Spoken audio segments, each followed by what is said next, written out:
a man arrived at a remote altar where a princess dressed in lavish clothes but with gothic makeup lay on a stone bed in the center. Out of curiosity, Thomas stepped closer to the princess. Gazing at her breathtaking beauty, he couldn't resist, but when Thomas tried to lean in and kiss the princess, he suddenly felt an inexplicable headache. Dizzy and overwhelmed, he snapped completely awake. He had been having this strange dream for several nights in a row.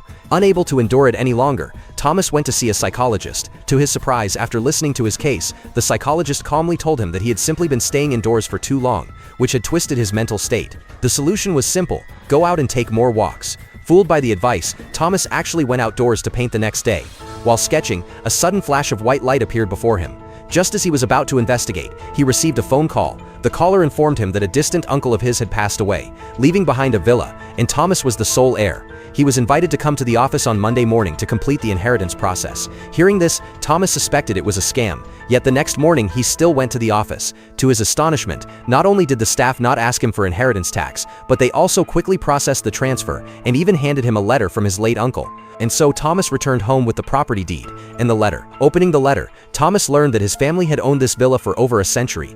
Every male heir of the family bore the duty of guarding the ancestral house. Sadly, the family had dwindled over the generations, and by Thomas's time, he was the only one left. Thus, the responsibility of protecting the villa now fell to him. In the end, his uncle warned him that a secret chamber within the villa held a great mystery, and he must never attempt to enter it. Naturally, curiosity stirred within Thomas. Packing up his things, he drove to the villa that very night. Using a crowbar, he pried open the villa's main door, only to find that it had been abandoned for years. Inside, aside from dust and cobwebs, there were eerie dolls scattered about, making it look more like a haunted house. That night, Thomas decided to stay there. In his sleep, he once again dreamed of the Gothic Sleeping Beauty. This time she lay on a massive nest-like bed, with no guards around. Seizing the chance, Thomas hurried forward and kissed her gently on the forehead.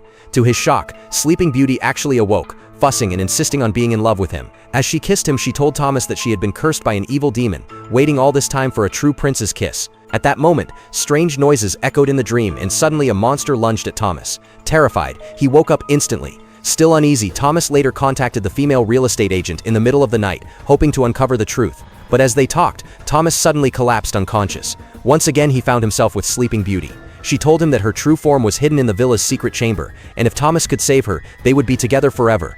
When Thomas awoke from the dream, he realized that during his blackout, it had been the real estate agent who had been taking care of him all along.